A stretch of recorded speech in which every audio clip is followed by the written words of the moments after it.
යේසුස් වහන්සේගේ නාමයෙන් ආසිරි. අලුත් ගිවිසුම් සමීක්ෂණය තුන්වෙනි පාඩමටයි අපි දැන් පැමිණ සිටින්නේ. ඉතින් මගේ ශිෂ්‍ය ශිෂ්‍යාවන්ට සුබ දවසක්. ඉතින් මේක නිකන් නර්මන අපේ අනිකුත් සහෝදර සහෝදරයන් දේවගැතිවරුන්ට යේසුස් වහන්සේගේ නාමයෙන් සුබ පැතුම්. ඉතින් ඔබ අලුත් ගිවිසුම් සමීක්ෂණය 1යි 2යි තාම ඉගෙනගෙන නැත්නම් මේක වහාම නවත්තලා අලුත් ගිවිසුම් සමීක්ෂණ එකට යන්න. හැබැයි ඒක හදාරන්න නම් පරණ ගිවිසුම් සමීක්ෂණයේ පහම ඔයගොල්ලෝ හදාarලා ඉඳලා තියෙන්න ඕනේ. ඊටත් කලින් බයිබල් සමීක්ෂණය කියන පාඩමත් ඔබ ඉගෙනගෙන තියෙන්න ඕනේ. හොඳයි මිත්‍රවරුනි, අද අපි අලුත් ගිවිසුම් සමීක්ෂණයේ 3 වෙනි කොටසටයි පැමිණ සිටින්නේ. පළවෙනි කොටසේ අපි පෙර වදනක් හැටියට යථා කාලයේ යේසුස් වහන්සේ ආපු හේතුව මොකක්ද කියලා අපි බැලුවා.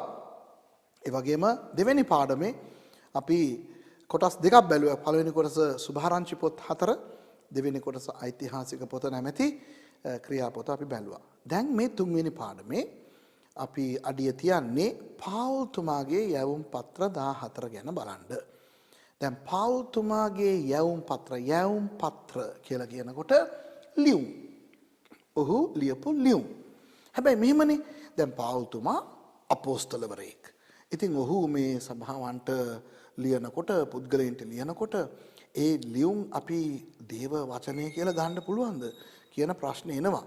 මිත්‍රවරුනි, මෙහෙමයි. දෙවියන් වහන්සේ පාවුල් තුමාව තෝරගත්තේ නිකන් ගිහිල්ලා සභාවන් පටන් ගන්න, නිකන් ගිහිල්ලා මේ අන්‍ය ජාතීන්ට සුභාරංචි දේශනා කරන්න, ඒ වගේම නොයෙකුත් ගෝලයන් බිහි කරවන්න විතරක් නෙවෙයි. ඔහුට දෙවියන් වහන්සේ පුදුම කැඳවීමක් දීලා තිබුණේ මිත්‍රවරුනි. ඒ කියන්නේ සභාවට අත්තිවාරමක් හැටියට ලැබිය යුතු සියලුම මූලධර්ම දෙවියන් වහන්සේ අපිට දුන්නේ පාවුල් තුමා තුලින්. දන්නවද? දැන් ඇත්තට පාවුල් තුමා යේසුස් වහන්සේගේ ගෝලියෙක් නෙවෙයි. යේසුස් වහන්සේ පණ පිටින් ඉඳද්දී පාවුල් තුමා යේසුස් වහන්සේව ඇස්වලට දැකලවත් නැති පුද්ගලයෙක්. යේසුස් වහන්සේ මැරිලා නැවත නැගිටලා ගියායින් පස්සේ සභාව පටන් ගත්තනේ. ඊට පස්සේ තමයි හිටපු ගමන් අපි මේ පාවුල් කියන පුද්ගලයාගේ පරණ නමෙන්, සාවුල් කියන නමෙන් අපි ඒ චරිතය මුණ ගැසෙන්නේ. ඒ චරිතය අපි මුණ ගැසෙනකොට ක්‍රියාපොතේ ඍණාත්මක චරිතයක්. ඒ කියන්නේ මිනිස්සයා හොඳ නැති මිනිස්සෙක් නෙවෙයි. නමුත් ඒ මිනිස්සයා මේ යුදෙව්වන්ගේ ඒ වැඩිමහල්ලන්ගේ සංගමේ සමාජිකයෙක් හැටියට සභාවට විරුද්ධව නැගිටපු පුද්ගලයෙක්. ඉස්සල්ලාම පළවෙනි වේද සාක්ෂිකාරයා හැටියට මේ යේසුස් වහන්සේ වෙනුවෙන් මරණු ලැබුවේ ස්තේෆන්. ඒ අර ක්‍රියාපොතේ 6 වෙනි පරිච්ඡේදයේ අර මෙහෙකරුවන් 7 දෙනෙක් තෝරනවානේ. ඒගොල්ලන්ගෙන් එක්කෙනෙක් ස්තේෆන්. ඒ ස්තේෆන්ව ගල් ගහලා මරනකොට ඔහුගේ ඒ ඇඳුම් ගලවලා ගෙනල්ලා මේ සාවුල්ගේ පාමුල තමයි තැබුවේ. එතුමා තමයි ඒතර ඉඳගෙන අර ගල් ගහලා මරණ ඒ සිද්ධියට මේ නායකත්වය දැරුවේ. ඊට පස්සේ ඒ කාලේ ඒගොල්ලන්ගේ ආධිපත්‍යය තිබුණා සිරියාවේ තිබුණු මේ දමස්කස් කියන නගරය දක්වා. ඉතින් ජෙරුසලේමෙන් ඒ වැඩිමහල්ලන්ගෙන් නිල වශයෙන් ලිපි අරගෙන, ආධිපත්‍යයේ ලිපි අරගෙන දමස්කස් වලට ගමන් කරා මේ සාවුල් ගිහිල්ලා සභාවන් විනාශ කරන්න. එහෙම ගමන් කරද්දී තමයි මගදී යේසුස් වහන්සේ විශේෂ දර්ශනයකින් ඔහුට තමන්ව පෙන්වුවේ. ඉතින් යේසුස් වහන්සේව මේ මිනිස්සයා ඍජුවම දැක්කා. දැකපු නිසා තමයි අන්ධ වුනේ. අස්පයායෙන් වැටුණා, අන්ධ වුණා.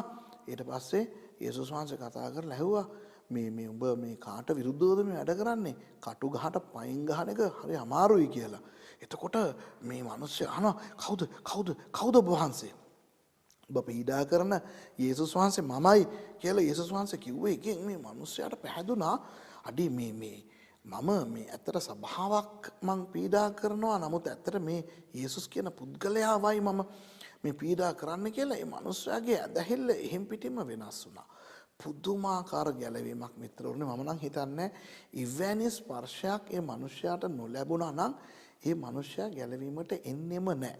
දැන් මොකද ඒ වගේ දර්ශනයක් යේසුස් වහන්සේ දුන්නේ ඒකට හේතුව ඒ පාවුල්ගේ ඒ පාවුල් නේ නම කලින්නේ සාවුල්. ඉතින් අපි පාවුල් කියලාම කතා කරමු. එයාගේ මේ පසුබිම.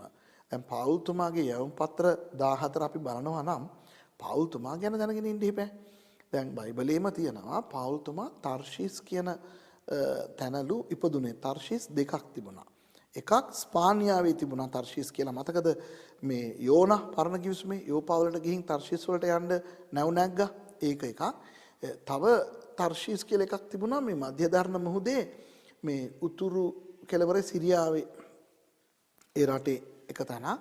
එහෙ ඉපදුනේ. ඉතින් මේ මිනිස්යාගේ දෙමව්පියෝ දෙන්නම තද යුදෙව්වෝ. ඉතින් ඒගොල්ලන්ගේ පෙළපත, ඒ කියන්නේ ඒගොල්ලන්ගේ පරම්පරාව හැදුනේ ඇත්තට මිසර දේශයේ. යෙරේමියා මතකද මං කිව්වා පරණ කිවිසුම් සමීක්ෂණයේදී යෙරේමියාව අර ක්‍රිස්තු පූර්ව 586 නෙබුකද්නේසර් ඇවිත් ඒ යුදා රාජ්‍ය විනාශ කරද්දී යෙරේමියාව විතරක් ඉතුරු කරලා ගියා. පස්සේ අර යෙරේමියා එක්ක හිටපු මිනිස්සු ඉස්මායිල් කියන එකෙක් අර බාබිලෝන ආණ්ඩුකාරවරයාව මරපු නිසා යෙරේමියා ඒගොල්ලන්ව එක් කරගෙන මිසර දේශයට ගියා කියලා. අන්න ඒ පරම්පරාවෙන් ඇලෙක්සැන්ඩ්‍රියාවේ සහ කයිරෝවේ ඒ ඊජිප්තුවේ ඔය තැන් දෙකම තියෙන්නේ මිසරේනේ ඊජිප්තුවේනේ. එහෙ යුදෙව්ව හිටියානේ. එහෙ ඇලෙක්සැන්ඩ්‍රියානු ඒ යුදෙව්වන්ගේ පරම්පරාවෙන් ආපු කෙනෙක් තමයි මේ පාවුල්තුමා. ඉතින් රෝමානු අධිරාජ්‍ය යටතේ සිරියාවේ හිටපු උපන් පුද්ගලයෙක් හැටියට මේ පාවුල්ට තිබුණා රෝමානු පුරවැසි භාවය. කියන්නේ රෝමානු පුරවැසි භාවය ඒ කාලේ ගන්නවා කියන්නේ හරි අමාරුයි. සෑහෙන ලොකු මුදලක් ගෙවන්න ඕනේ.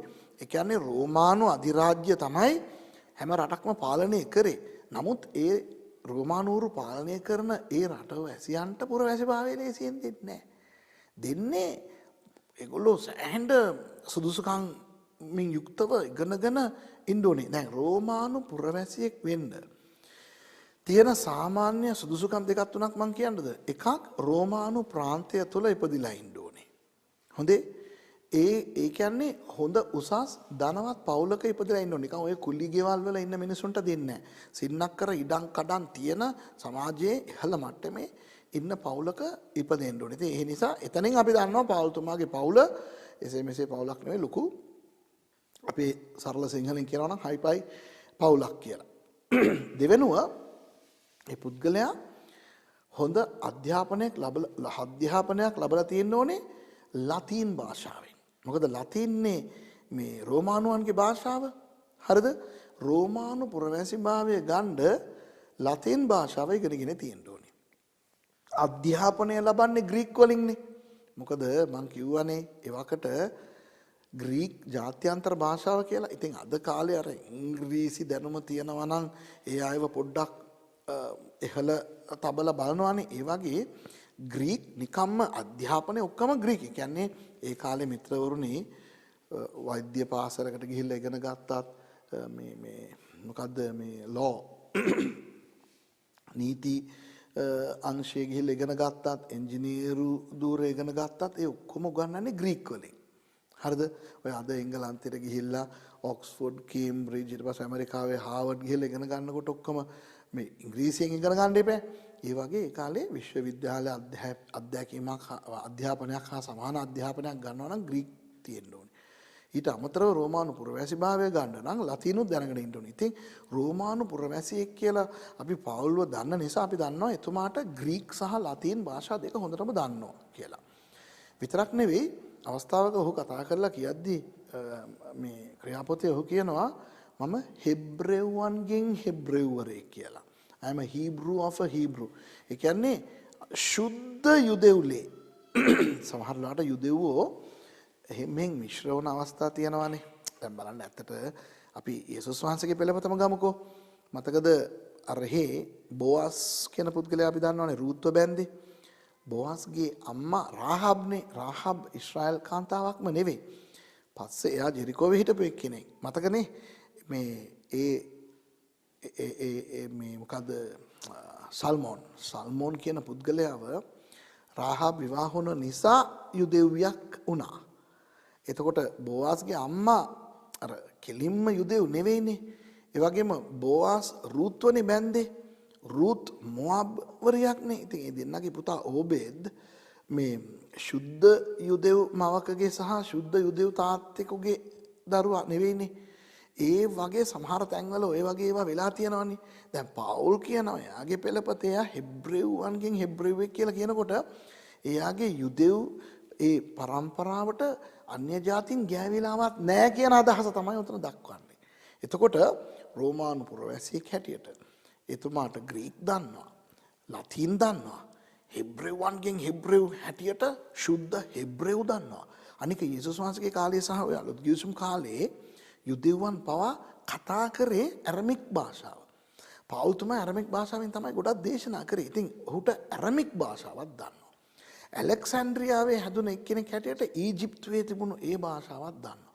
නිකන් හිතන්න ඒ කාලේ ඊජිප්ත් භාෂාව, හෙබ්‍රෙව් භාෂාව, ඇරමික් භාෂාව, ග්‍රීක් භාෂාව, ලතින් භාෂාව කියන අවම භාෂා පහ හොඳටම දැනගෙන හිටපු උගතෙක් තමයි මේ පාවුල් කියන හාදෑ.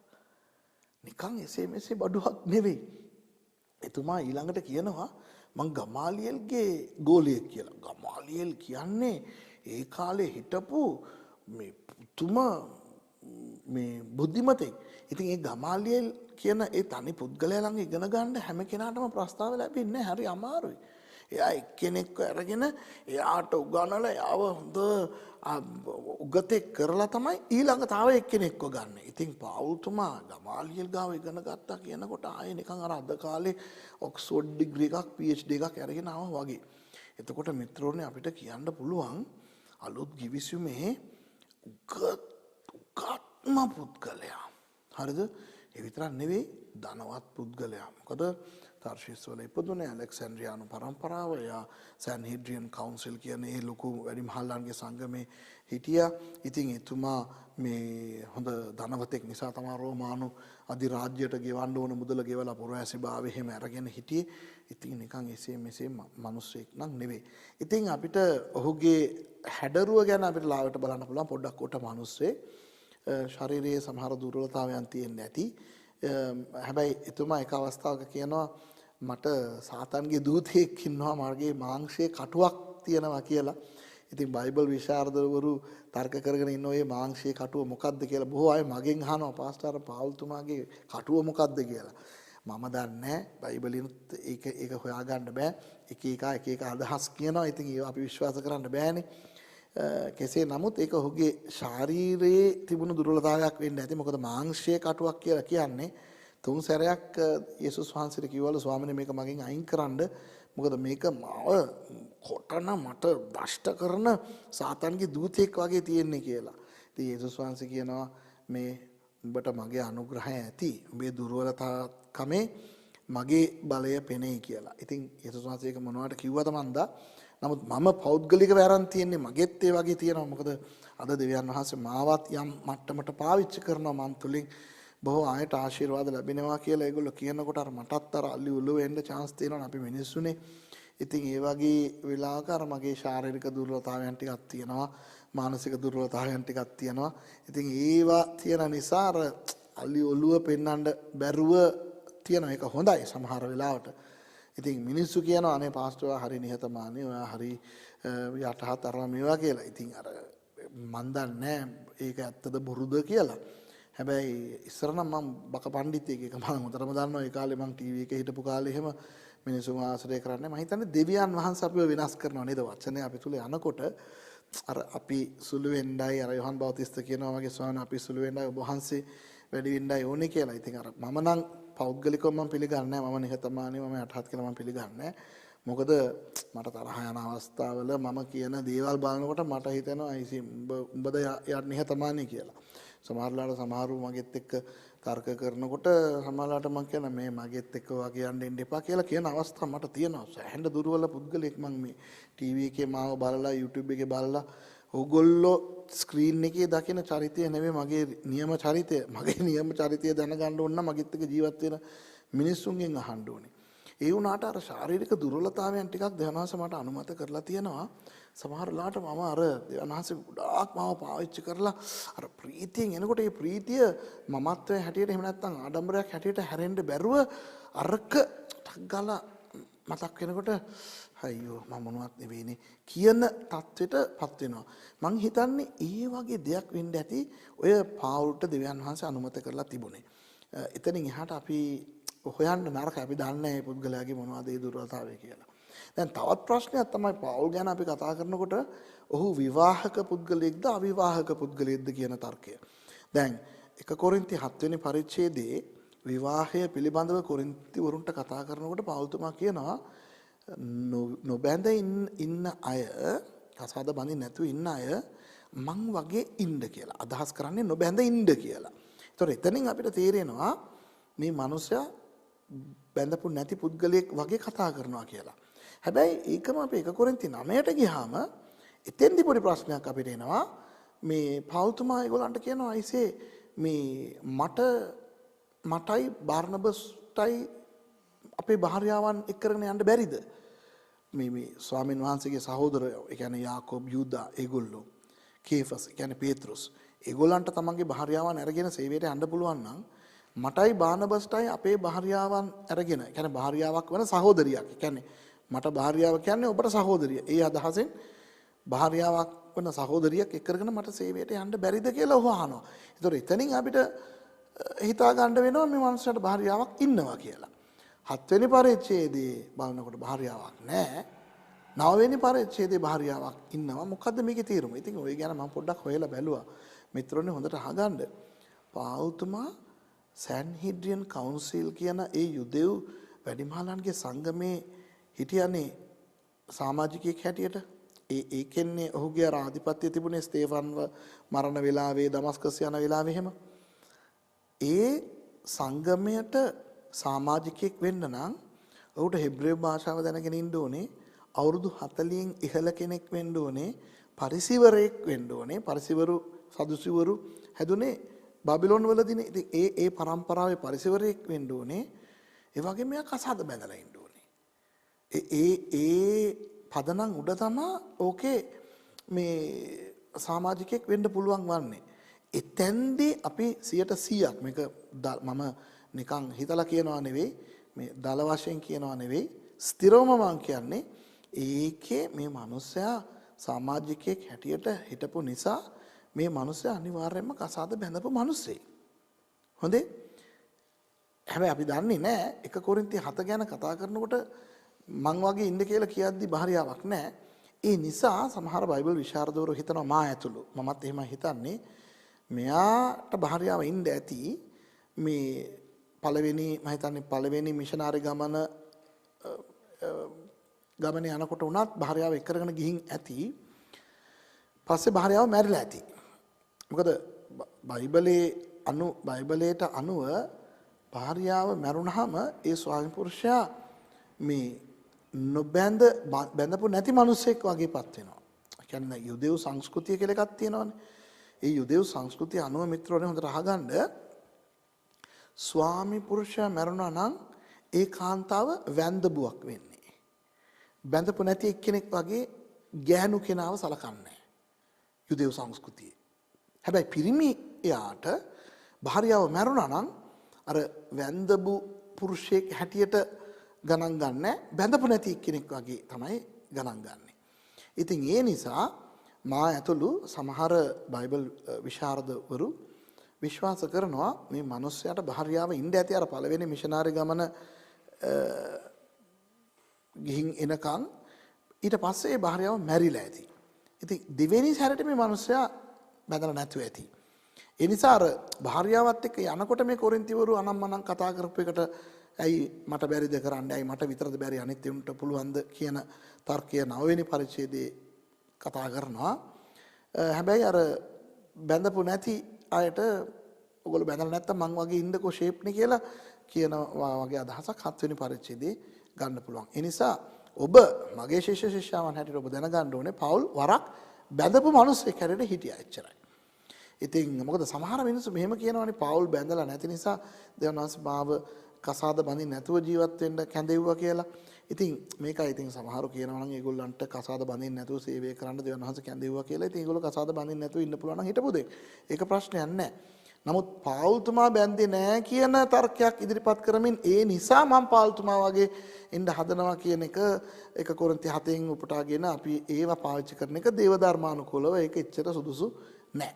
ඒ නිසා ඒක අපි මතක තියාගමු. එතකොට පාවුල්තුමාගේ පසුබිම මම දැන් ඔයගලන්ට කිව්වා ධනවතෙක්, උගතෙක්, රෝමානු පුරවැසියෙක්, පරිසිවරයෙක්, ඒ වගේම කලින් බැඳලා හිටපු පුද්ගලයෙක්.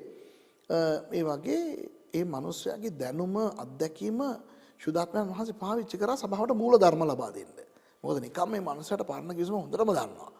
අනික රෝමානු නීති රීති එහෙම හොඳටම දන්නවා. දැන් බලන්න මම කිව්වනේ අපේ පරණ අලුත් කිවිසුම් සමීක්ෂණයේ පළවෙනි පාඩමේ මම කිව්වේ අර දරුකම දෙවියන් වහන්සේ අපිව හදා ගන්නකොට අර දරුකම රෝමානු නීතිය අනුව ලැබෙන දරුකමක් අර හුයෝස් කියන එක මම කියලා කිව්වේ බ්‍රෙෆෝස් පයිඩියා නේපියෝස් ටෙක්නොන් හුයෝස් කියන අර ග්‍රීක වචන පහ දරුවන්ට කියන ඒවා කියලා මම කිව්වේ හුයෝස් හැටියට අපිව හදා ගන්නවා. දැන් මේ මූල ධර්ම ආදී අපිට දෙවියන් වහන්සේ ලබා දුන්නේ පාවුල්තුමා තුලින්නේ.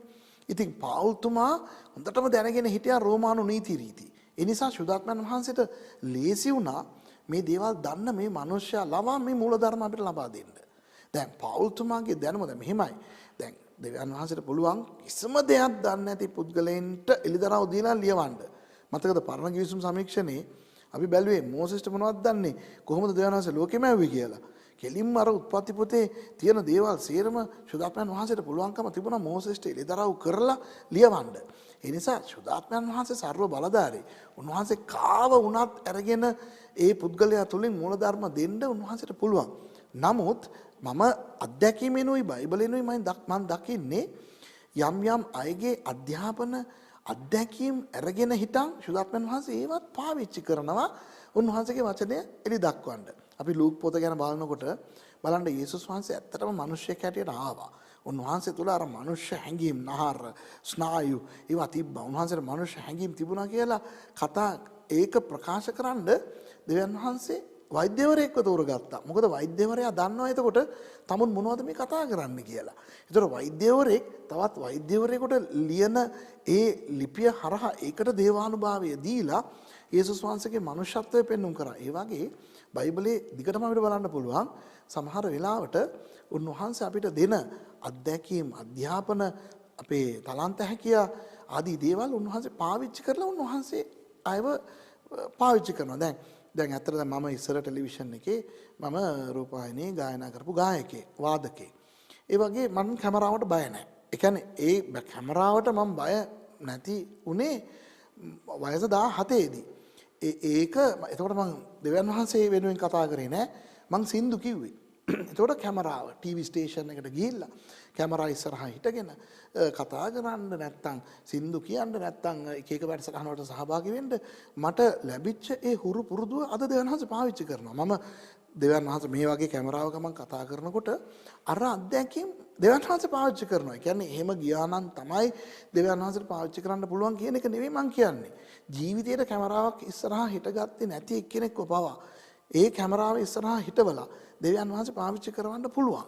හැබැයි මම කියන්නේ සමහර වෙලාවට අපේ පසුබිම, අපේ අත්දැකීම, අපේ අධ්‍යාපනය, අපේ පෞරුෂත්වය ආදී දේවල් දෙවියන් වහන්සේ උන්වහන්සේගේ රාජ්‍යයට උන්වහන්සේ පාවිච්චි කරනවා. සමහර වෙලාවට මම ගැලවීම ලැබලා මම 79 ගැලවීම ලැබලා 83 පසුබට වුණා. 83 පසුබට වෙලා මං ගිහිල්ලා කලා දෙකකට සම්බන්ධ වුණා. එකක් සටන් කලාව ඊළඟ සංගීත කලාව. දැන් සංගීත කලාව හරි කමක් නැහැ කියමුකෝ. සටන් කලාව කියන්නේ එක භයානක දෙයක්. හරිද? මං කැලේ ගිහිල්ලා කුන්ෆු ඉගෙනගෙන මෙනෙහි කරලා භාවනා කරලා මෙනෙහි කරලා නෙවෙයි භාවනා කරලා මං කුන්ෆු ඉගෙන ගත්තා. එතකොට කැලේ යන්න බය නැති වුණා. සත්තුන්ව දැකලා බය නැති වුණා. ගහ ගන්න බය නැති වුණා. අර ඒ මගේ පසුබට වෙච්ච කාලේ මට එඩිතර කමක් ලැබුණා ස්වභාවිකව. ඊට කලින් මං හරි බය ගුල්ලෙක්. මොකද මම ඉස්කෝලේ යනකොට වුණා මං හරි බයයි මේ කොල්ලෝ එක්ක සම්ඩු කරන්න තර්ක කරන්න යන්නේ නැහැ. කවුරු ඇවිල්ලා මගේ මොකක් හරි මං කන එකක් උදුරගත්තා මං දීලා ඉන්නවා. එච්චරට බය ගුල්ලෙක් මං.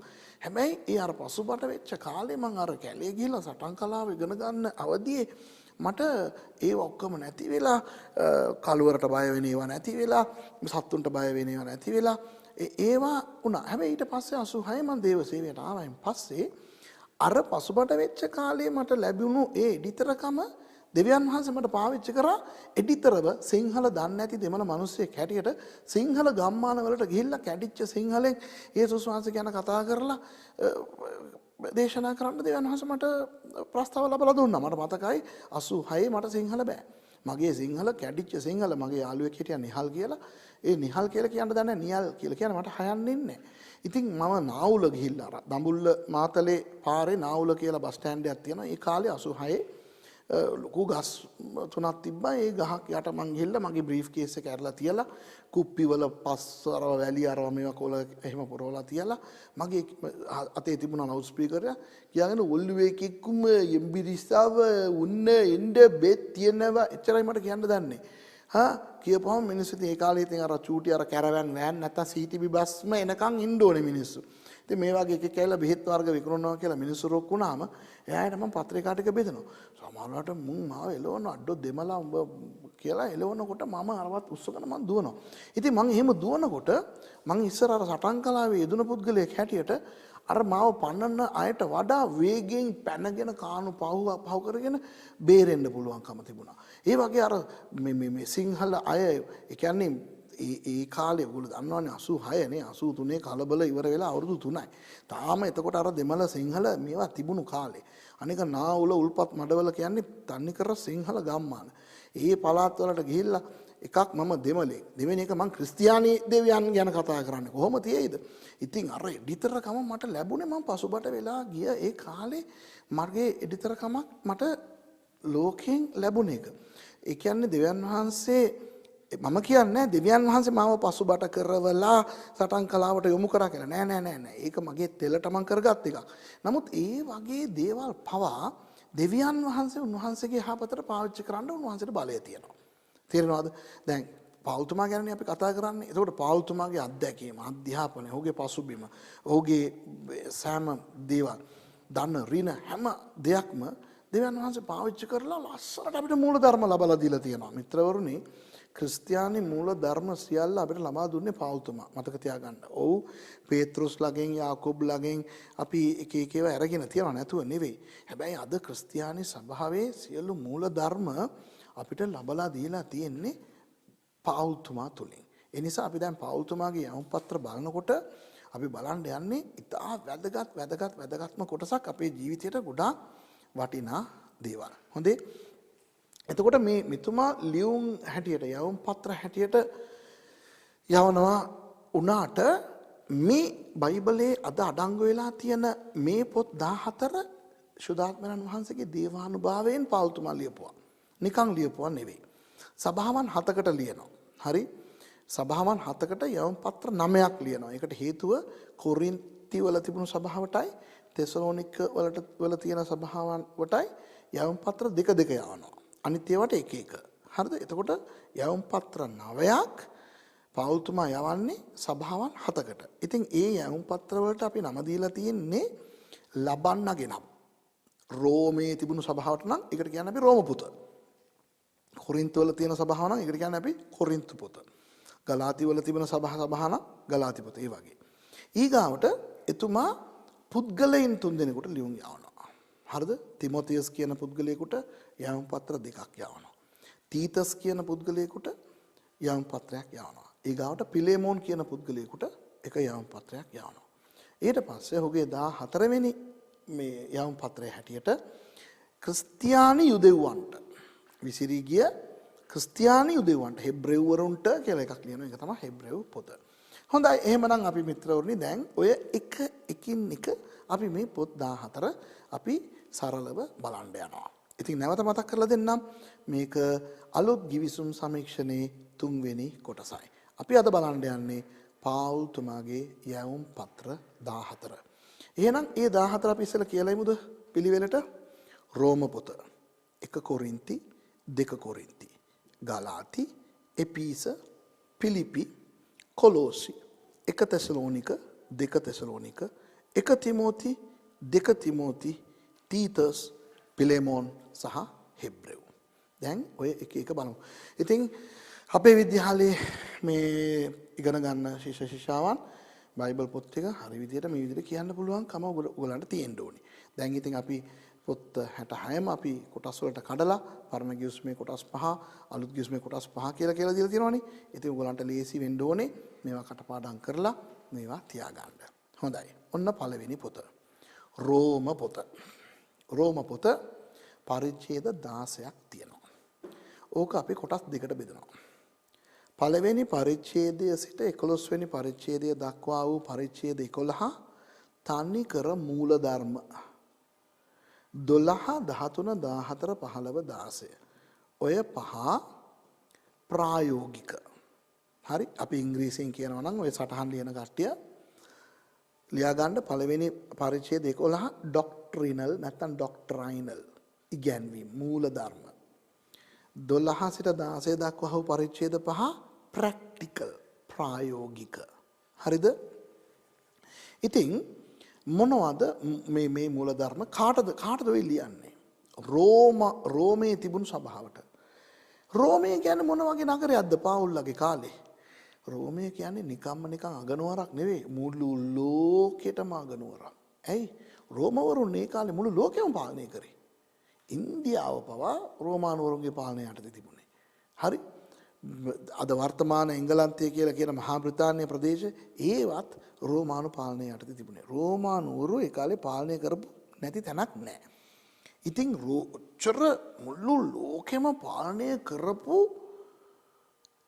රෝමවරුන්ගේ අගනුවර තමයි රෝමය. එහෙ සභාවක් තිබුණා. එතකොට මේ සභාව මොන වගේ සභාවක් වෙන්නේ නැද්ද? හිතලා බලන්න. ඉතින් හැම කෙනාටම රෝමේ ගිහිල්ලා ජීවත් වෙන්න බෑ. දැන් අපි ලංකාව ගත්තොත් ලංකාවේ අගනුවර කොළඹනේ.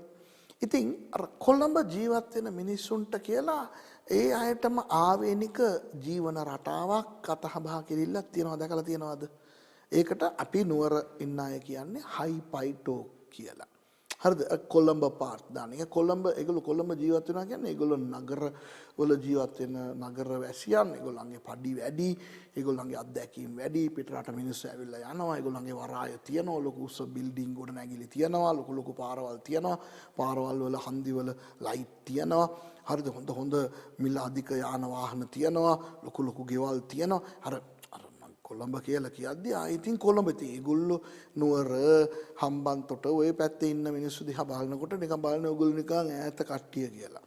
දැන් නුවර හම්බන්තොට රත්නපුර වගේ නගරබද ප්‍රදේශවල ජීවත් වෙන මිනිසුන්ට එච්චර ප්‍රශ්නයක් නැහැ. නමුත් ගම්වල ඉන්න මිනිස්සුන්ට නිකන් අර කොළඹ කිව්වහම මොකද අම්මෝ අර සැහැඬ භයානක තැනක්. ඉතින් කොළඹ ඉන්න මිනිස්සුන්ට ගාමේ ඉන්න මිනිස්සු මල ගාමේ වල කොණ්ඩි බැලපු චීනෝ ඒ වගේනේ. ඉතින් චූටි ලංකාව තුළම මේ වගේ නම් හිතලා බලන්න මුළු ලෝකෙම පාලනය කරපු රෝමවරුන්ගේ අගනුවර හිටපු මිනිසුන්ට කොච්චර අලි ඔලුවක් තියෙන්නේ නැද්ද? හොඳේ. එහෙ හිටියා සභාවේ. දැන් මේ සභාව පටන් ගත්තේ කවුද දන්නවද? මතකද මං කිව්වා අර පෙන්තකොස්ත දවසේ පේතෘස්ගේ දේශනාවට 3000ක් විතර වගේ ප්‍රචාරයක් දක්වලා ගැලවීම ලැබුවා කියලා. ඒගොල්ලන්ගෙන් සමහරව ඇවිල්ලා හිටියේ රෝමෙන්. යුදෙව්වෝ තමයි. නමුත් රෝමෙත් ජීවත් වුණානේ යුදෙව්වෝ. එතන ගැලවීම ලැබපු සමහර අය තමයි ඉස්සෙල්ලාම රෝමෙට ගිහින් සුභාරංචිය දේශනා කරලා යුදෙව්වෝ තමයි ඉස්සෙල්ලාම එතන චූටි සභාවක් පටන් ගත්තේ. පස්සේ රෝමේ හිටපු අනිත් අයත් සභාවට ආවා. දැන් පාවුල්තුමා රෝම පොත ලියන කාලේ රෝම සභාව සෑහෙන දුරට වර්ධනය වෙලා තිබුණේ. නමුත් ඕක ඇතුලේ මේ ඇදහිලිවන්තෝ දෙකට කැඩිලා හිටියේ. ඒ කොහොමද කියනවා නම් යුදෙව්වන්ට තිබුණ පුදුම ආඩම්බරය. මෙන්න මෙහෙම. කොච්චර වුණත් බයිබලේ අපේනේ. කොච්චර වුණත් යේසුස් වහන්සේ අපේනේ. යුදෙව්වෙක්නේ. ඉතින් අපිටනේ සුභාරංචිය තියෙන්නේ. අපි නිසානේ මුන්ට මේ ගැලවීම ලැබිලා මුන් දැන් සභාවේ ඉන්නේ. අපිනේ මෙතනට සභාව ගෙනාවේ. අර අපේ කියන ඒ අදහස ඒ යුදෙව්වන්ට තිබුණා. ඉතින් යුදෙව්ව හිතන් හිටියා අන්‍ය ජාතීන්ට වඩා ඒගොල්ලෝ ඒ නිසා උසස් කියලා. දැන් අන්‍ය ජාතීන්ට තිබුණු මානසිකත්වය මොනවද දන්නවද රෝමේ? උඹලගේ උනාට උඹලව කපලා ඉවරයි. උඹලා වැඩක් නෑ දැන්. දැන් සුභාරංචි අපේ. දැන් අපි අන්‍ය ජාතීන් තමා දැන් උඹලා නිකන් කටහන් හිටහල්ලා උඹලා අයිනට වෙලා හිටහල්ලා කියලා උඹලා ඉවරයි. උඹලගේ වටිනාකමක් දැන් නැහැ. උඹලා යේසුස් වහන්සේව උඹලා වෙනුවෙන් ආවට උඹලා යේසුස් වහන්සේව ප්‍රතික්ෂේප කරලා ක්‍රූසිප්පත් කරානේ. දැන් අපිට තමයි chance එක කියලා මේගොල්ලෝ හිටියා. ඉතින් ඔය සභාව දෙකට කැඩිලා තිබුණේ. ඇතුලේ ඔය ඇදහිලිවන්ත හිටියට මේ පැත්තේ අන්‍ය ජාතිකයන්, මේ පැත්තේ යුදෙව්වන්. මේගොල්ලන්ට අරගොල්ලන්ව පෙන්වන්න බෑ. අරගොල්ලන්ට මේගොල්ලන්ව පෙන්වන්න බෑ මේ හේතු නිසා. ඉතින් පාවුල් තුමා මොනවද දන්නවද කරන්න අර 15 වෙනි පරිච්ඡේද 11යි. සෑහෙන මූලධර්ම මේගොල්ලන්ට කියලා දෙනවා. මොකද මේගොල්ලන්ට මූලධර්මය ගියා කියන්නේ මුළු ලෝකෙටම ගියා වගේ. කියන්නේ මේගොල්ලෝ මෙතනට කොහොම හරි මුළු ලෝකෙම සම්බන්ධයිනේ. මේගොල්ලෝ මුළු ලෝකෙම පාලනය කරන නගරේනේ. ඒ නිසා ඒ සභාවට යම් දේශනාවක් පණිවිඩයක් දුන්නා නම් ඒවා අනිවාර්යයෙන්ම යනවා. කොහොම හරි හැම තැනටම යනවා. ඒ වගේ දැන් කොළඹ තියෙන බයිබල් සොසයිටියට බයිබල් සංගමයට පොත් ගිහිල්ලා දුන්නොත් ලංකාවේ ඕනම කෙනෙක් ගිහිල්ලා එහෙන් ගන්නවනේ. බයිබල් සංගමයේ කොළඹ තියෙන ලොකු දැන් ලංකාව තුලට ව්‍යාප්තව විකුණන්න ඕන බඩු භාණ්ඩ කොළඹට ගෙනාවා නම් කොළඹ හෝල්සේල් මාකට් එකට දුන්නා නම් ඒ මේ තොග වෙළඳ සැලෙන් කොළඹින් මුළු ලංකාවටම පැතිරෙනවා. ඒ වගේ මූල ධර්මය රෝම සභාවට දුන්නා නම් අනිවාර්යයෙන්ම මුළු ක්‍රිස්තියානි ලෝකෙටම ව්‍යාප්තව යනවා කියලා පෞල්තුමත් දන්නවා, ශුද්ධාත්මයන් වහන්සේත් දන්නවා. ඒ නිසා තමයි අර පළවෙනි පරිච්ඡේද 11 නියම අරුම පුදුම මූල ධර්ම දෙන්නේ. දැන් අපේ බයිබල් විදුහලේ රෝම පොත කියලා වෙනම පාඩමක් තියෙනවා. ඒක ඔබ අදහරන්න ඕනේ. එතකොට තමයි මේ පරිච්ඡේද 11 තියෙන මූල ධර්ම ලස්සනට ඔයගලන්ට උගන්වන්නේ. හරිද? අර මං කිව්වේ අර දරුකම අර මේ ඔක්කොම ඕක ඇතුලේ තියෙන්නේ. දැන් ඔතෙන්දී ඔය පරිච්ඡේද 11 තුල පෞල්තුමා මේ දේත් කරනවා. මොනවද දන්නවද? යුදෙව්වන්ට බනිනවා උඹලගේ යුදෙව්කම තියාගෙන හයිපයි පෙන්වන්න එපා කියලා. විශේෂයෙන් 4 වෙනි පරිච්ඡේදයේ බැලුවොත් ඒකේ පෞල්තුමා ලස්සනට කියනවා හලෝ උඹලගේ මුල් පියා කියන්නේ අපේ පෞල්තුමාත් යුදෙවෙක්නේ. අපේ මුල් පියා ආබ්‍රහම් ධර්මිෂ්ඨ කරනු ලැබුවානේ. කොහොමද ධර්මිෂ්ඨ කරනු ලැබුවේ? ඇදහිල්ල නිසානේ උයි. ඒ ඇදහිල්ල මුන්ටත් තියෙනවනේ. ඒ නිසා මුනුත් ධර්මිෂ්ඨයි කියලා අන්‍ය ජාතින් ගැන කියනවා. ඉතින් මේ 4 වෙනි පරිච්ඡේදයේ යා ලස්සනට පෙන්නනවා මේ ආබ්‍රහම් ධර්මිෂ්ඨ උනේ චර්මච්ඡේදනේ නිසාද? නෑනේ. ආබ්‍රහම් ධර්මිෂ්ඨ උනේ ව්‍යවස්ථාව නිසාද? මොකද ව්‍යවස්ථාවේ ආවේ මෝසෙස්ට පස්සේනේ. ආබ්‍රහම්ගේ කාලේ තිබුණේ නෑනේ. ඊට පස්සේ කියනවා ආබ්‍රහම්ගේ ක්‍රියා නිසාද ඔහු ධර්මිෂ්ඨ උනේ. ඒ දේවල් තුන කතා කරනවා. ආබ්‍රහම්ගේ ක්‍රියා නිසාවත් චර්මච්ඡේදන නිසාවත් ව්‍යවස්ථාව නිසාවත් ඔහු ධර්මිෂ්ඨ කරනු ලැබුවේ නෑ. ඔහුගේ ඇදහිල්ල නිසා. ඒ නිසා උඹලා නිකන් චර්මච්ඡේදිතයින් හැටියට උඹලගේ උදේව් ක්‍රියා ශබ්බත් අරවා මේවා මංගල්‍යයන් කියාගෙන හරිද? ඔය මේ ව්‍යවස්ථාව ඕගොල්ලන්ගේ කියලා කියාගෙන පාත් දාන්න එපා. අරගොල්ලෝ වගේ ඕගොල්ලන්ටත් ඇදහිල්ල තිබුණා නම් දැන් දෙවියන් වහන්සේ වලට එන්න පුළුවන් ඇදහිල්ලයි වැදගත් කියලා යුදෙව්වන්ට බනිනවා. හරිද? ඒ වගේම 11 වෙනි පරිච්ඡේදෙට ගියොත් අරගොල්ලන්ට බනිනවා අන්‍ය ජාතීන්ට අයිසේ මේගොල්ලෝම කපලා දැම්මා මේගොල්ලෝ දැන් වැඩක් නැහැ කියලා කියන්න එපා. ඒගොල්ලෝ තමයි තෝරා ගන්න ලැබු සෙනඟ ඒගොල්ලන්ගේ අකීකරුණකම නිසා ඒ අතු ටික කපලා දැම්මා. ඒගොල්ලෝ තමයි නියම ඔලිව ගස උඹලා වල් ඔලිව ගස් උඹලව අරහෙන් කපලා ගෙනල්ලා මෙතන බද්ධ කරලා තියෙන්නේ. ඒ නිසා මේගොල්ලෝ ගැන කළගුණ සලකපන් කියලා අන්‍ය ජාතීන්ට බනිනවා. දෙපැත්තටම බනිනවා. හරි. ඒ වගේ ලස්සන මූලධර්ම ඒ වගේ මේ අවවාද අනුශාසනා රාශියක් ශුද්ධාත්මයන් වහන්සේ පෞල්තුමා තුලින් පළවෙනි පරිච්ඡේද 11 තුල ලබා දෙනවා. ඊට පස්සේ 12 ඉඳලා 16 වෙනකම් බලනකොට ප්‍රායෝගිකව සභාව තුල කොහොමද ප්‍රේමය තියෙන්න ඕනේ, යාඥාව තියෙන්න ඕනේ, එකිනෙකා කොහොමද එකිනෙකාට සලකන්න ඕනේ අනාදි දේවල් පෞල්තුමා රෝම පොතේ ඒ අවසාන පරිච්ඡේද 5 කියලා දෙනවා. එහෙනම් මිත්‍රවරුනි දැන් ඔයගලන්ට තේරෙනවනේ රෝම පොත මොන වගේ පොතක්ද කියලා. හරි. ඒ නිසා ඒක සරලව අපි දැන් බැලුවා. දැන් ඊගාවට ඊළඟ පොත් දෙක අපි කතා කරමු. ඒ පොත් දෙක 1 සහ 2 කොරින්ති. දැන් 1 2 කොරින්ති ඔය පොත් දෙක ශුද්ධාත්මයන් වහන්සේගේ දේවානුභාවයෙන් පවුල් ලියපුවා. නමුත් ඊට අමතරව තව ලියුම් දෙකක් පෞල්තුමා කොරින්ති වලට යවලා තියෙනවා. ඕකේ එකක් තමයි පළවෙනි කොරින්ති ලිපියයි දෙවෙනි කොරින්ති ලිපියයි අතර තව ලිපියක් යවලා තියෙනවා. දැන් ඒවා මම කියවලා තියෙනවා. ප්‍රශ්නේ තියෙන්නේ ඒවා දේවානුභාවයෙන් දුන් සුද්ධ ලියවිල්ල නෙවෙයි. නිකන් ලියු. ඒ නිසා ඒවා බයිබලයට ඇතුළත් කරලා නැහැ. ඒවයි නිකන් අනුශාසනා ඒවා තියෙනවා. ඊට පස්සේ 2 කොරින්ති ලියුවායින් පස්සේ තව එකකුත් එතුමා ලියලා තියෙනවා. ඒකත් දේවානුභාවයෙන් දුන් දේව වචනේ නෙවෙයි. දේව වචනේ හැටියට කොරින්ති සභාවට පෞල්තුමා ලිව්වේ ලියුම් දෙකයි. ඒක තමයි පළවෙනි කොරින්ති දෙවෙනි කොරින්ති කියලා තියෙන්නේ. ඉතින් ඕක අපි තේරුම් ගන්න නම් අපි ඉස්සලා කොරින්ති කියන ඒ නගරයේ පසුබිම පොඩ්ඩක් අපි දැනගෙන ඉන්න ඕනේ. කොරින්ති නගරය කියන්නේ ඒකත් ග්‍රීක නගරයක්. වරායන් දෙකක් තිබුණා. ඉතින් ඒ වරායන් දෙක නිසා ගොඩාක් මේ පිටරට වැසියන් එනවා. ඒ කියන්නේ මේ ගමනාගමන යෙදෙන මිනිස්සු වෙන වෙන රටවල් වලට ඕක හරහා යන මිනිස්සුන්ගේ නෞකා ඇවිල්ලා උතන නතර කරනවා. ඒ වගේම වෙළඳාම් වලට යන නෞකා උතනට එනවා. ඉතින් යුරෝපයෙන් ආසියාවට ආසියාවෙන් අප්‍රිකාවට ඔය මහද්වීප තුන අතර මේ ගමන් කරන බොහෝ නෞකාවන් උතනට ඇවිල්ලා මාසයක් දෙකක් නතර කරලා නිවාඩු අරගෙන තමයි යන්නේ. ඉතින් ඒක නිසා එතන ගොඩාක් පිටරට සල්ලි ගැවසුණු තැනක්. පිටරට සල්ලි විතරක් නෙවෙයිනේ. ඔය වගේ පිටරට නැව් වලින් එන මිනිස්සු නතර වෙන්න තානායම් තියෙනවා. ලොකු හෝටල් තිබුණා, පොඩි හෝටල් තිබුණා. හරිද? ගෙස්ට් හවුස් කියලා අපි කියන්නේ සාමාන්‍ය ගෙස්ට් හවුස්, රෙස්ට් හවුස් ඒ වගේ ඒවා තිබුණා. හොස්ටල් වගේ ඒවා තිබුණා.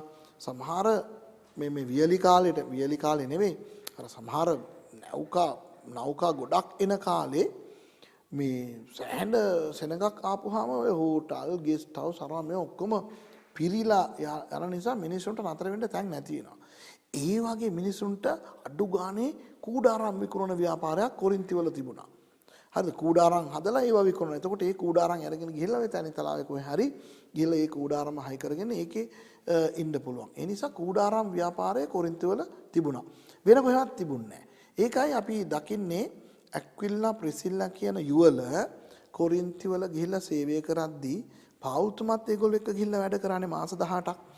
ඒ අවස්ථාවේ පාවුල්තුමා කාටවත් බරක් වෙන්න හොඳ නැහැ කියලා අර කූඩාරම් ව්‍යාපාරයේ මෙයත් ඊදලා හිටියා. මෙයා කූඩාරම් හදලා විකුණනවා. මොකද එතන විතරයි කූඩාරම් ව්‍යාපාරය තිබුණේ. දැන් ওই පසුබිම දන්නේ නැති බොහෝ අය හිතනවා පාවුල්තුමා ජීවිත කාලේ පුරා කූඩාරම් හදාගෙන විකුණගෙන හිටියා කියලා. වෙන කොහෙවත් ගිහිල්ලා කූඩාරම් විකුණන්න බෑ. ඔය කොරින්ති වල විතරක් කූඩාරම් විකුණන්න පුළුවන් ප්‍රස්තාව තිබෙන්න හේතුව මේ පිටරට වැසියන්ගේ ඔය පැමිණීම. ඉතින් ඒ විතරක් නෙවෙයි. තිබුණා රජතුමාගේ මහා මාර්ගය කියලා පාරක්. ඒකට ඉංග්‍රීසියෙන් කියනවා the King's Highway කියලා. රෝම වලින් එක මහා නගරවලට දැන් කොළඹ නුවර, කොළඹ යාපනය, කොළඹ රත්නපුර, කොළඹ ගාල්ල ඒ වගේ මහා නගර සම්බන්ධ කරන මහා මාර්ග තියෙන්නේ. ඒ වගේ ඒ කාලේ ඕවට කියන්නේ රජතුමාගේ මහා මාර්ග කියලා. ඒ වගේ රජතුමාගේ මහා මාර්ගයක් කොරින්ති නගරය අස්සෙන් ගියා. ඒ කියන්නේ මේ වරාය හරහා එන පිටරට වැසියන් විතරක් නෙවෙයි. රෝමෙන් ඔය සෑහෙන ආසියාවේ වෙන තැන්වලට ගමන් කරන ව්‍යාපාරිකයින් ගමන් කරන මහා මාර්ගයක් නිසා අර කොළඹ ඉඳන් නුවර යනකොට වරකපොළ වගේ ඔය ගමන් කරන මිනිස්සුන් නතර වෙලා විවේක අරගෙන වෙළඳාම් කරලා ඊට පස්සේ ගමන ආපහු ආරම්භන ස්ථානයක් හැටියට කොරින්ත් නගරය තිබුණා. ඒ නිසා කොරින්ති නගරයේ සල්ලි වැහි වැහැලා තිබුණේ. ඉතින් කොරින්ති වල ජීවත් වෙලා හිටපු මිනිස්සු සල්ලිකාරයෝ. වෙළඳාම් සල්ලි තනිකර වෙළඳාම් හැම ගෙදරකම මොකක් හරි වෙළඳාමක් තියෙනවා. එක්ක පොඩි මැටි රූප හදලා හරි පාරේ ගිහිල්ලා විකුණන ඒව ගන්න කට්ටිය ඉන්නවා. හරිද? චූටි ළමයි පවා ගිහිල්ලා මේ බෙල්ලෝ වගේ දේවල් අරගෙන විකුණනවා, මාල හදලා විකුණනවා, වලලු හදලා විකුණනවා, මුට්ටු හදලා විකුණනවා.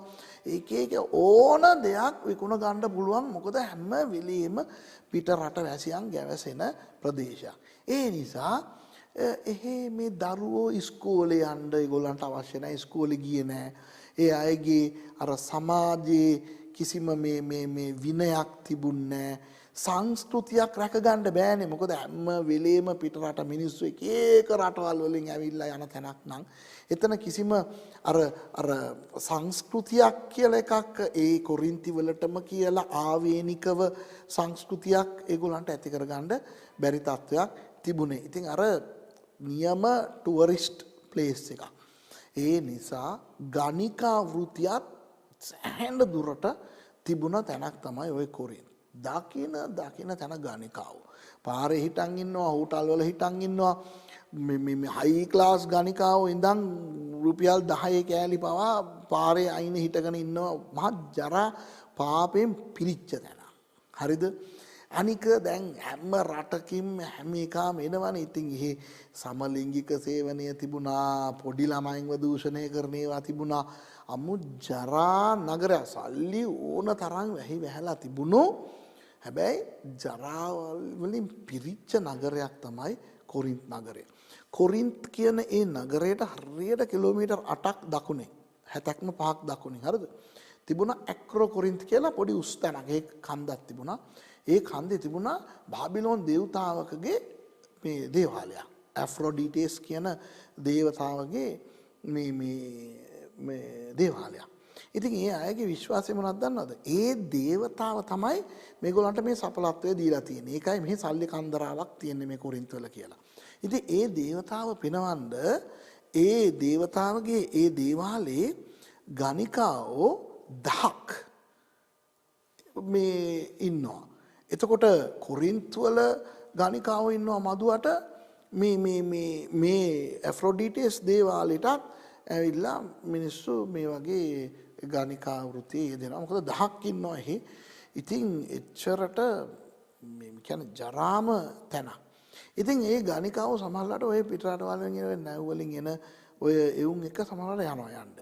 උන් ඇවිල්ලා බලනවා ලස්සන කෙල්ලෙක් එහෙම හිටියා නම් වරෙන් කොයා මාස දෙකක් අපි ටුවර් එක ගිහලා ආයෙ එනින් ගමන් දාලා යන්නම් කියලා මුන්ව එක්කන් යනවා. ඉතින් හැමදාම ඔය ඇෆ්‍රොඩිටස් දේවාලේ ගණිකාව අතුරුදහන් වෙනවා. ඉතින් එහෙම වුණාම ඒගොල්ලන්ගේ විශ්වාසය හරියට 10ක් ඉන්න ඕනෙලු. ඒක අඩු වුණා නම් ඒ ඇෆ්‍රොඩිටස් දේවතාවට ආස නැල්ලු. ඒ නිසා කොරින්ත් වලට ආශිර්වාද ලැබෙන්නේ නැල්ලු. ඒ නිසා හිටියා මාමා මේ ඇන්ජලොස් කියන උන්. ඒ කියන්නේ මේ අපි පිම්පියෝ කියලා කියන්නේ. අර ඒ වගේ උන් හිටියා. ඉතින් උන්ට වැඩේ මෙහි අද කී දිනෙක අඩු වුණාද ඒකට හරියන්න ගිහිල්ලා මේ ඒ ගෑනු එක්ක කරගෙන ඇවිල්ලා මේ දේවාලෙට රැස් කරලා දෙන්න ඕනේ. ඉතින් මුන්ගේ වැඩේ කොරින්ත් වලට ගිහිල්ලා ගෑනුන්ගේ අහන මේ එනවද? ඇෆ්‍රොඩිටස් දේවාලේ තියෙනවා chance එකක් එනවද කියලා අහනවා. දැන් ඉතින් කොච්චර වුණත් සමහර ගරුතර මිනිස්සුත් එහි ජීවත් වෙන්න ඇතිනේ. ඉතින් කොහොමද මේ ඒගොල්ලන්ට දැන් මේ සාමාන්‍යයෙන් දැන් තාත්තා කෙනෙක් දූරෙක යනකොට මේ වගේ එකෙක් කියලා ඒ දූරකින් අහනකොට අර යන්ද කියලා ඒක වස ලැජ්ජාවක්නේ. භාර්යාවත් එක්ක කවුරු යනකොට භාර්යාවගෙන් අහනකොට ඔක ලොකු ප්‍රශ්නයක් වෙනවානේ. ඒ නිසා ක්‍රිස්තියානි අදහෙල්ල කොරින්ත වලට එන්නත් කලින් ඉස්සරම ඔය කොරින්ත වල හිටපු ඔය ගරුතර මිනිස්සු රෝමානු අධිරාජ්‍යයට පැමිණිල්ලක් කරා මෙන්න මේ වගේ මේ අර පිම්පියෝ ඇවිල්ලා මේ අපිට වද දෙනවා මේ වගේ අර හොඳ ගරුතර ගෑනුන්ගෙන් පවා මේ වගේ ඒවා අහනවා. ඒ නිසා ඕකට මොකක් හරි කරන්න කියලා. ඒකට රෝමානු අධිරාජ්‍යයෙන් නියෝගයක් දැම්මා කොරින්ත් වල ඉන්න ගණිකා වෘත්තියේ නොයෙදෙන කාන්තාවන් පාරේ බහැලා යනකොට හිස වසාගෙන යන්න ඕනේ කියලා. රෙද්දක් අරගෙන ඒගොල්ලෝ හිස වසාගෙන යන්න ඕනේ. එතකොට හිස වසාගෙන ගියොත් එයා ගණිකාවක් නෙවෙයි. එතකොට අර පිම්පියෝ ඇවිල්ලා මේ වගේ ගෑනු කෙනෙකුට එනවද කියලා ඇහුවොත් එහෙම ඒක කේස්. ඉතින් ඒක තමයි අර කොරින්ති පොතේ 1 කොරින්ති 11 අර හිස වසා ගැනීම ගැන පෞල්තුමා කතා කරන්නේ. උඹලට හිස වසා ගන්න එක ලැජ්ජයි නම් කොණ්ඩේ කපලා දාපල්ලා කියලා. ඉතින් අර එතන එක තැනක තියෙනවානේ අර දූතයෝ නිසා හිස වසා ගනින් කියලා. අපේ මිනිස්සුන්ට දන්නේ නැහනේ. ඒගොල්ලෝ හිතනවා දේව දූතයෝ කියලා. දේව දූතයාට මොකෝ මේ ගෑනු ඔළුව වහගත්තත් නැත. ඒ දේව දූතයෝ නෙවෙයි උන් තමයි අර පිම්පියෝ. උන්ට ඇන්ජලොස් කියලා කියන්නේ. ඇන්ජලොස් කියන්නේ ග්‍රීක වචනේ ඒන්ජල් කියන එක. ඉතින් ඒක අර දේව දූතයෝ කියලා මේගොල්ලෝ හිතාගෙන ඉන්නවා. ඉතින් දැන් අර හිස් වැසීම පිළිබඳව ප්‍රශ්නයක් මෙතනට එනවා. ඒකට මම කියන්න කැමති ඕගොල්ලෝ යන සභාවේ හිස වසා ගන්නවා නම් ඕගොල්ලෝ වසා ගන්න. හිස වසන් නැති අයට දෝෂාරෝපණ පවරන්න එපා. ඔබ යන සභාවේ හිස වහන්න නැත්නම් හිස වහන්න එපා. හිස වහන කට්ටියව පාච්චල් කරන්නත් එපා. ඕක වැඩක් නැහැ. ඉතින් මේ සමහරු කියනවානේ මේ හිස වසන් නැත්නම් ගෑනුන්ට දෙවියන් වහන්සේ ආලේපය දෙන්නේ නැහැ, ආශිර්වාද නැහැ, සුද්ධ නැහැ කියලා. ඉතින් ඕවා බුරු කතා. හරිද? මේ ඔවා ඉතින් සංස්කෘතියකට ඒක අර ඉස්සර ඒගොල්ලෝ කියවනකොට දේවදූතයා කියලා හිතුවා. දැන් අපි වගේ මම වගේ කෙනෙක් ඇවිල්ලා කිව්වොත් ඔය දේවදූතයෝ නෙවෙයි ඔය පිම්පියෙක් කියලා ඒගොල්ලෝ හිතනවා. ඕන්නේ අම්මෝ මේ බලන්නකෝ දේවදූතයන්ව පිම්පියෝ කරනවා කියලා. නෑ නෑ ඉතින් ඒකටනේ ග්‍රීක් දැනගෙන ඉන්න ඕනි කියන්නේ. ඉතින් ග්‍රීක් වලින් බලනකොට ඒ අර ඇෆ්‍රොඩිටස් දේවාලේ හිටපු අර මෙවුන්. ඉතින් පාවුල්තුමා ඔය ගෑනුන්ට බනිනවා. උඹලා මේ කොරින්ත වල ඉන්න අය හිස වසාගෙන හිටහල්ලා නැත්තම් ඒක අවනම්බුවක් නින්දාවක් කියලා. ඉතින් මොකද වෙන කාටවත් ඔක කියලා නෑ. ඔය කොරින්ත වලට විතරක් ඔය දේවල් කියලා දෙනවා. දැන් මම කොරින්ත කියන ඒ නගරය ගැන කිව්වනේ. දැන් ඒ දෘෂ්ටි කෝණයෙන් තමයි පළවෙනි කොරින්ති පොත ඔයගොල්ලෝ බලන්න ඕනේ. ඒකේ පුදුම ප්‍රශ්න තියෙනවා. හරි දැන් පළවෙනි පරිච්ඡේදයටම යනකොට පෞල්තුමා කියන උඹලා මේ මරා ගන්නවනේ උඹලා මේ පක්ෂවලට බෙදිලානේ සභාවේ ඉන්නේ. එකෙක් කියනවා මම පේත්‍රුස්ගේ කියලා, එකෙක් කියනවා මම අපොලෝගේ කියලා, එකෙක් කියනවා මම පවුල් කියලා, එකෙක් කියනවා මම ක්‍රිස්තුස් වහන්සේගේ කියලා අර ඒ සභාවේ බෙදීම් තියනවා. අනික ගෑනු සභාවේ ඕනවට වඩා කෑ ගහනවා. ඉතින් පෞල්තුමා ඒගොල්ලන්ට කියනවා අයිසේ ගෑනු සභාවේ කතා කරන්න එපා. මේක හොඳට අහගන්න මිත්‍රෝනි. දැන් මම ඔයගලන්ට පසුබිමක් සකස් කරලා දුන්නානේ කොරින්ත් ගැන. ආයේ එක කොරින්ති පොත කියවනකොට ඕක හිතේ තියාගෙන කියවන්න. එක කොරින්ති කියන්නේ කොරින්ති වලට විතරක් දීපු අනුශාසනා රාශියක් ඔය යවුම් පත්‍රයේ තියෙනවා. ඒවා හැම සභාවටම ගන්න බෑ. ඕකේ තියෙන හැම දෙයක්ම හැම සභාවකටම ගන්න බෑ. රාත්‍රී භෝජනය කියලා කියනවා නේද? රාත්‍රී භෝජනයට පංගුකාර වෙන්න එනකොට මුන් ගෙවල් වලින් කෑම හදාගෙන ඉන්නේ. ඇයි මෙතන හැම කෙනාම බොන වීදුරුවෙන් අපි බොන්න කැමති නැහැ. හැම කෙනාම කඩන රොටි වලින් අපි කන්න කැමති නැහැ කියලා තම තමන් ගෙවල් වලින් ගෙනල්ලා දැන් අපි රාත්‍රී භෝජනේ පංගුකාර වෙමු කියලා පාස්ටර් කියනකොට මුන් පාසලේ අරගෙන මුන් පාටි දානවා. පෞල්තුමා ලියනවා ඒගොල්ලන්ට අයිෂේ උඹලට පාටි දාන්න ගෙවල් නැද්ද? කියලා තමයි එක කොරින්ති 11 අර රාත්‍රී භෝජනය කියන්නේ මොකක්ද කියලා ලස්සනට කියලා දෙන. ඕක තීරමක් ඇතුව කරපාලා නිකන් උඹලා ඇවිල්ලා ගෙවල් වලින් ඔතාගෙන ආපු කෑම කාලා මිනිසුන්ට පෙන්නන්න. අනික ඒක ඊළඟ එක. තනිකර සල්ලිනේ. එකාට එකා පෙන්න ගන්න ඕනේ උඹට වැඩේ මට තියනවා කියලා. ඉතින් පල්ලියට එනකොට උන් ස්ටයිල් දානවා, මේවා කරනවා, අරවා කරනවා, හොඳ කෑම අරගෙන එනවා. හරි. පෞල්තුමා ඒකයි කියන්නේ හොඳ වෙලාවට මම උඹලා කාටවත් බෞතිස්ම කරේ නැත්නම් අර ස්තේෆන් කියන එක්කෙනාගේ පවුලට විතරක් මම බෞතිස්ම කරේ. නැත්තම් උඹලා කියයි මම බෞතිස්ම කරපු නිසා මම මට විතරයි කීකරු වෙන්නේ කියලා. ඉතින් ඔය පරිච්ඡේද 16ක් තියෙනවා. ඒ හැම එකේම ප්‍රශ්න මෙතන. පස්වෙනි පරිච්ඡේදයේ අමුතුම ප්‍රශ්නයක්. තාත්තකාරයා අම්මා මැරුණම තව ගෑණියෙක් අරගෙන. පුතා ඒ ගෑණිත් එක්ක සම්බන්ධ වෙලා. දැන් මුන් ඉන්නවා පල්ලියේ. පෞල්තුමා කියන අයිසේ මේක කැත ලැජ්ජාවක් නේද? එකෙක් තාත්තගේ ගෑණිය තියන් ඉනවා. ඕක පල්ලියෙන් එළියට දාපන් කියලා බනිනවා. හරි. ඒ වගේ පළවෙනි කොරින්ති පොතේ තියෙනම භයානක දේවල් 13 වෙනි පරිච්ඡේදයේ ඇත්තටම ප්‍රේමය කියන්නේ මොකක්ද කියලා දෙනවා පෞල්තුමා. හරිද? 14 වෙනි පරිච්ඡේදයට ගියොත් අන්‍ය භාෂාව කතා කරන්නේ කොහොමද? අනාගත වාක්‍ය කියන්නේ කොහොමද? ඇයි හැම එකටම පෙන්න ගන්න ඕනේ. මම ඔබට වැඩි අන්‍ය භාෂාව කතා කරනවා. අරහෙන් අරයා ලල් කියලා කියනකොට මේකේ මේක බක කියලා කෑ ගහනවා. මූ කෑ ගහනවා දැකන අනිත් එක කෑ ගහනවා. හරිද? මුන්ට ඕනේ එකාට එක පෙන්න ගන්න උඹට වැඩි මට ආලේපිය දෙන. එහෙමත් තියෙනවනේ සමහර පෙන්තකොස්තයි. මමත් පෙන්තකොස්ත පාස්ටර් කෙනෙක් තමයි. අරයට වැඩිය මට අන්‍ය භාෂාව තියෙනවා. මෙයාට වැඩිය මං ආත්මිකයි කියලා පෙන්නන ඒවා තියෙනවානේ. අන්න ඒ වගේ ඒවා වැහි වැහැලා තිබ්බා ඔය කොරින්ති සභාවේ. ඉතින් ඕවා තමයි පෞල්තුමා කතා කරන්නේ මේ එක කොරින්ති පොතේ. හොඳේ ඕක තමයි පළවෙනි කොරින්ති පොත. ඔය ලියුම කොරින්ති වලට ආවයන් පස්සේ මුන් කේස්යක් දන්නේ. ඒ කොහොමද මෙයා මේ අපිට මේවා කියන්නේ මෙයා කවුද? මෙයා ඇවිල්ලා මාස 18ක් හිටියා අපිට කියනවා දැන් ගියා නම් ගියා විදියට ඉන්න ඕනේ. මෙයා මොකටද මේ අපිට ලියුම් ලියන්නේ? එයා ලොකු කයියෙක්ද කියලා මුන් පාත් දානවා. ඒකට ප්‍රතිචාරයක් වශයෙන් තමයි දෙවෙනි කොරින්ති ලියුම තියෙන්නේ. දෙවෙනි කොරින්ති පොතේ වැඩි හරියක් අපිට දකින්න පුළුවන් වන්නේ පාවුල්තුමා පෙන්නනවා ඔහුගේ අපෝස්තල ආධිපත්‍ය. අපෝස්තලවරයා හැටියට මට තියෙන ආධිපත්‍ය මේකයි. උඹලා නිකන් හිතන්න එපා. මම නිකන් එසේ මෙසේ මිනිස්සෙක් නෙවෙයි. දෙවියන් වහන්සේ මට දීලා තියෙන ආධිපත්‍ය මේකයි. මං එනවා. මං එනකොට කෝට්ටක් අරගෙන එන්නද නැත්තම් හොඳින් එන්නද කියලා අර ඒ වගේ තමන්ගේ සේවය ගැන කතා කරලා අපෝස්තල සේවය නිකන් සුළු කොට හිතන්න එපා කියලා උගන්වන පොත තමයි දෙවෙනි කොරින්ති පොත. මිත්‍රෝනි මම නම් හිතුවේ අලුත් ගිවිසුම සමීක්ෂණයේ තුන්වෙනි කොටසේ පාවුල්තුමාගේ යම් පත්‍ර සියරම බලලා ඉවර කරමු කියලා. දැන් පැයකට වැඩි අපි කතා කරලා තියෙන්නේ රෝම පොතයි 1 කොරින්ති 2 කොරින්ති. ඒ නිසා අලුත් ගිවිසුම් සමීක්ෂණයේ තුන්වෙනි කොටස මම දැනට හමාරයට ගේනවා.